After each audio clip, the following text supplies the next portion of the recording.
The 11th Doctor, caught knee-deep in a mystery, his efforts to unravel the latest mind-boggling human he's come across.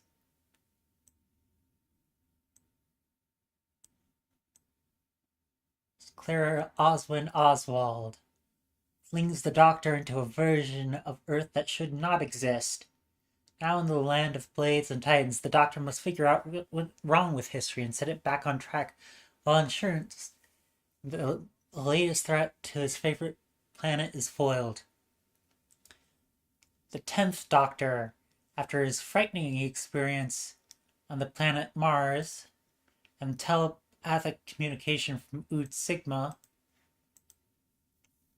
compelling him to return to the Oot Sphere, the Doctor decides to delay his meeting with Fate. Fresh out of an incident where he got engaged to Queen Elizabeth I, a malfunction in the TARDIS reroutes the Doctor into a strange plane of existence, an infinite ocean populated only by two great titans the size of continents, upon which countless people live, with humans under assault from mechanical invaders. The Doctor decides to put a stop to the eternal battle before going off to meet his destiny. Two Doctors, two worlds formed by the sins of their people. What has been will be again. What has been done will be done again. There is nothing new under the sun. In the years leading up to the war, House military strategists recognized the need for preparation against a horde so terrible it could challenge even their supremacy over time and space. Their isolationism and mystique had long been the greatest shield they carried, a shield that would only break as their efforts to thwart their enemy's rise only alerted said enemy to their existence. They needed a new shield, a greater mystique that would be so perfect as to fool even themselves. It's a common bit of knowledge that Time Lords originate from the planet Gallifrey. This is incorrect. There is no such thing as Gallifrey. There is a Gallifrey, or Gallifreys plural, created via quantum desuperposition, cryptoforming, or bottle growth. There is, and always was, infinite Gallifreys, none of them knowing which was the original, but all have an equal claimant to the title. All of them burned, used as projectiles, sacrificial lamps, or lost in pocket existences. The Gallifreys burned, and the Time Lords with them. One wonders, if the Masters died, what became of that wonderful, horrific technology that they held control over. The Doctor was not having a very good day. No, not a very good day at all. In fact, if one had the time, it was a day that was wet and rainy, blistering hot, filled with gunshots and screams in the air, and a Dalek or two to neatly cap things off. What was the cause of his latest sour mood, one might wonder? Well, it was a scavenger hunt, an impossible scavenger hunt, where the targets of said scavenging and hunting were women. Well, one very particular woman, and it might best be not classified as a scavenger hunt, but something of a great puzzle. He had encountered her twice before. She died both times, leading him with one hell of a mystery. Now, spatial genetic multiplicity, that is, for the tendency for DNA to echo across time and space and leave totally unrelated people looking quite similar to another, was a proven, well-respected, and headache-inducing phenomenon, but it went beyond that. Indeed, the Doctor, the last of the Time Lords, that solitary traveler in time-space, him in the bow tie, was getting desperate. Like having to play through a section of the video game over and over because you kept on dying.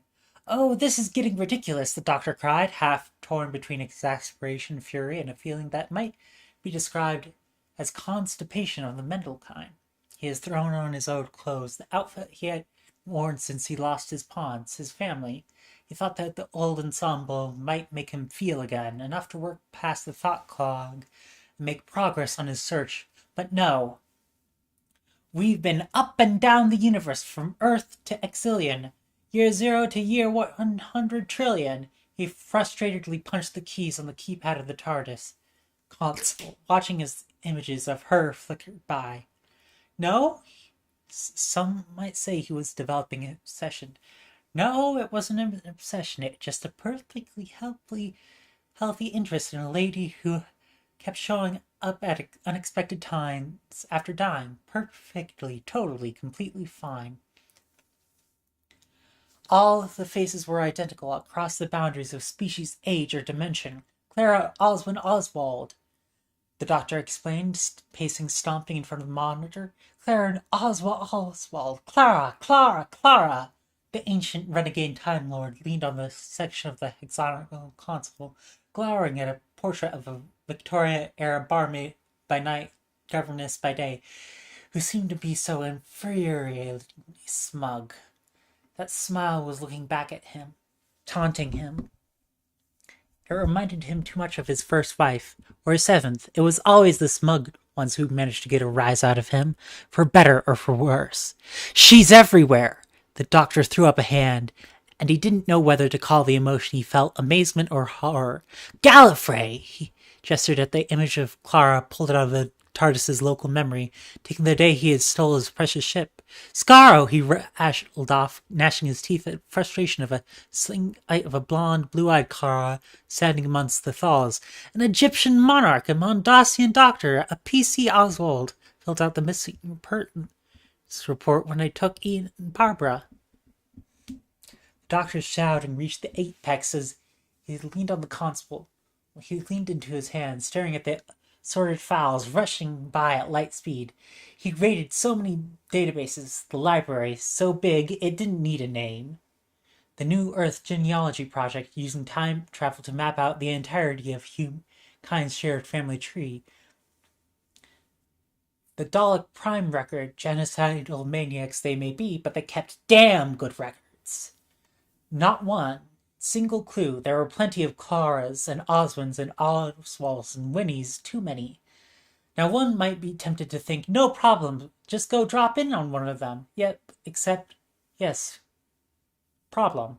Big, sad problem. When he ran into them, that usually coincided with one of their deaths. Okay, it was only twice, but still. The doctor didn't believe in curses or much superstition at all. But it was very fairy tale. The immortal and a reincarnation of the same woman meeting over and over again. There must have been something behind the scenes working, killing the Claras as he met them. But what for? The doctor loved his mysteries. That much was true. But a mystery that couldn't be solved was no good.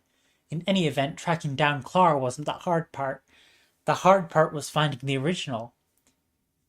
He added a hypothesis. Her deaths would stop once he found the original, but there was nothing either which way to let them know that was the case, or which one of them was the original. For all he knew, Clara Oswin Oswald could have been some higher dimensional life form, not even the Time Lord's catalogs, whose infinitude of limbs manifests their reality as the same woman in countless different lives.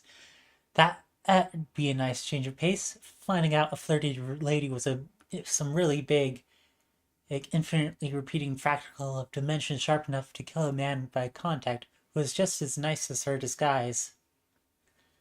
Finally, the doctor sighed and pushed the monitor to the side as the TARDIS went out a warble. Yes, I need fresh eyes. No, the doctor agreed. No, I can't get them off the street. Hello, I'm the doctor. I'm stalking. Well, not stalking, but trying to track down a woman who keeps dying to get away from me. Please help. I wouldn't be able to pay them. Not all private eyes have a time machine, or strictly speaking, the concept of money. He scrunched his nose, which you wouldn't think is a problem until they try to accept payment for services rendered by sucking out their spleen, which is why I prefer to do the investigation work myself. One too many bad trips to Florin. I've ought to have learned after the seventh, but he suddenly hit himself in the face. No, I'm doing it again. I'm talking to myself again. The stressed out Time Lord rubbed his face in consternation. He needed a rest. He needed to take a step back from the situation for a moment. He needed to solve it. He needed closure. He needed only 1 hour of sleep every 2.5 quarter weeks. Just going to bed and waking up refreshed was out. They kept meeting for a reason, like Donna. Complex space-time event pulled people together like magnetism. I'm checking the Stream.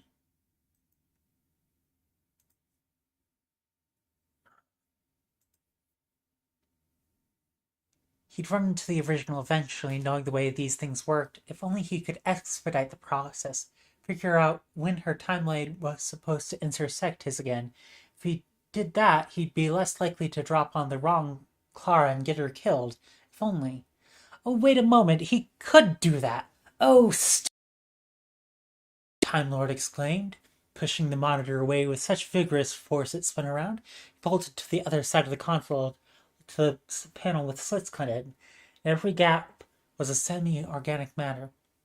Contact conductive adaptive neurons, a touch telepath's machine interface. Telepathic circuits just need to engage the limiters, the doctor said to the TARDIS as he flipped a toggle switch made of translucent plastic, causing it to light up red. Did not want to turn up on a doorstep of a doctor that was already traveling with the woman, and the doctor stuck his hands into the flesh embedded in the consoles, causing a welch squelch to echo throughout the console room. A pinch to the back of his eyes, and he felt the full breadth of the TARDIS's being on the edge of his consciousness. Where is Clara? The doctor posted the TARDIS. Find me Clara. A dull thump filled the console room, followed by vibrations through the doors as engines were released and engaged. The undulating rod in the middle of the console surrounded by neon tubes began to move up and down as the TARDIS's engines, tucked deep in the bowels of the ship, ran out of sight. Out of sight caused the entire ship to quake as they ran, slow pistoning up and down, synchronized with the scraping, tearing sound caused by the engines ripping through reality, sound distorted from its usual cadence, as the ship attempted to navigate the infinite web of time itself without a solid clue of even where itself was going. Things were calm for a moment. Then, all hell broke loose.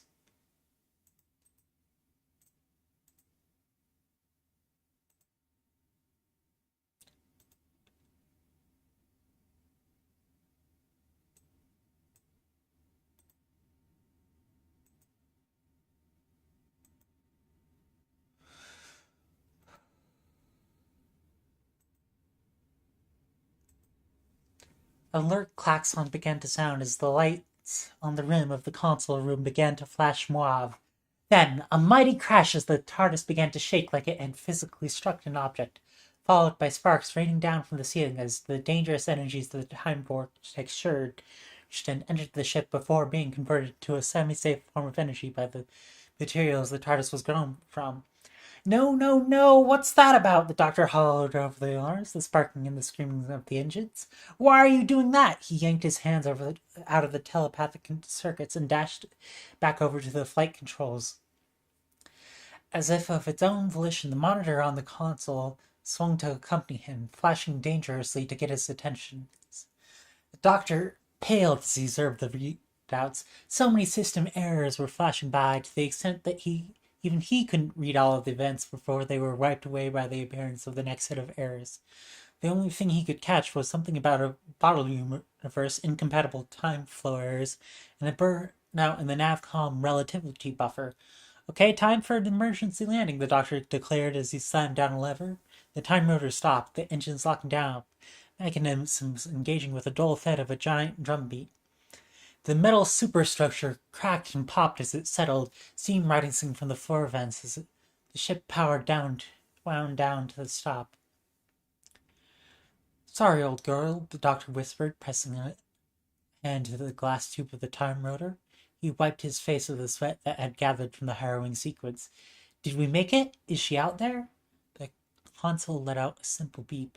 No way or another. The doctor sighed.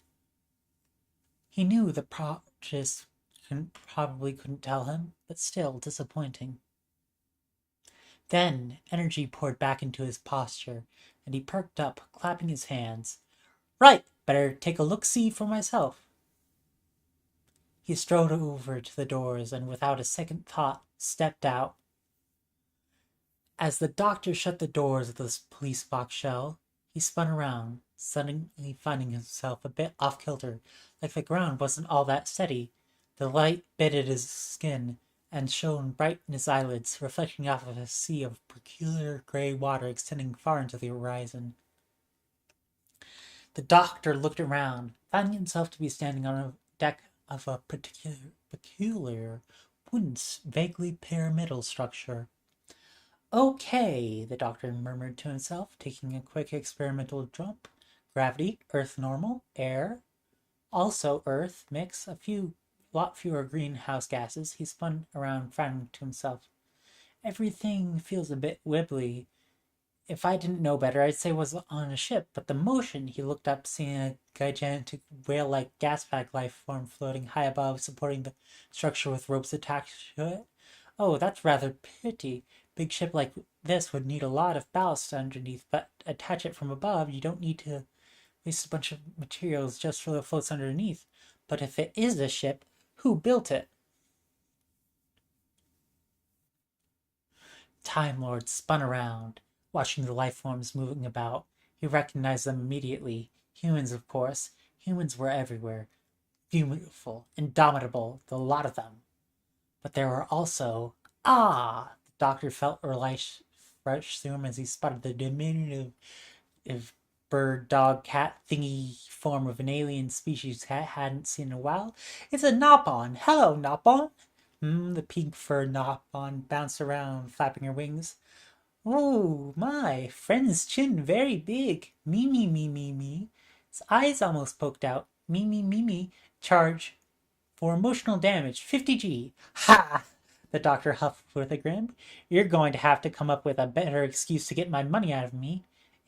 Me had to try, the Nopon shrugged. Now shoo! Me, very busy, yes? Actually, hold on, the doctor interjected, looking around. Are we on Mira, me? This doesn't look very much like any era of Mira I've seen. He'd been there before a few times.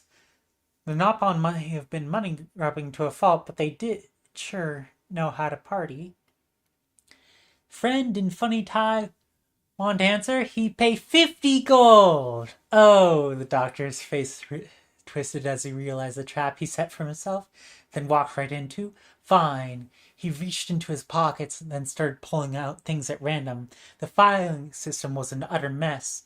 First out came a yo-yo, then a cricket ball, then pieces of a motorcycle engine. The doctor had to start throwing them off the side before Mimi jumped down. Wait, this junk! Friend is salvager, yes? Mimi assumed. The doctor manufactured a smile and flashed the psychic paper. You got me. Ah, Mimi, understand. In that case, Mimi takes salvage. Mimi pulled over the disassembled combustion engine, examining it closely. Yes, very good money. Anyway, you are not at Miro. You are at a Argentum Trade Guild. Silly salvager friend, not knowing where he is. Yes, but the doctor frowned in confusion, slapping his hands together. You're a Nopon. You're a long way from home. Me, born on Urian Titan, so not too far. Now, silly friend go. Me, sell salvage and make cozy profit. She dragged the chunks of the engine away, leaving the doctor standing there befuddled. Had he been having two different conversations? Apparently so. Curious, the doctor turned the psychic paper around, looking at what it showed. Me. Class A salvager. Salvagers are a well-off lot around here, apparently, the doctor commented to himself, showing the wallet in his back pocket. But where? He looked around, curious, before spotting the giant, big, obvious thing he missed on his way to the TARDIS. An enormous tree, and the sea they were floating on was made of clouds. The doctor's face twisted in delighted surprise as he rushed over to the railing. Blimey! The doctor gasped. Now that is a big tree. His curiosity gave way for suspicion as he leaned on the railing. He pulled Amos's glasses out of his pockets and placed them on his face, trying to get a better look. Are you a tree? There was nothing to imply to him that it wasn't a tree other than the giant needles sticking off high into the sky. Had the people of this world built an antenna on the top of it, and for the matter, how had it grown so tall? The Time Lord looked down, the sea extending to the horizon. Growing from a sea of clouds, fair enough. Clouds were just a less dense form of water, but as the doctor crouched down and scanned the sea with his sonic screwdriver, he was hit with an explanation that surprised him. Oh,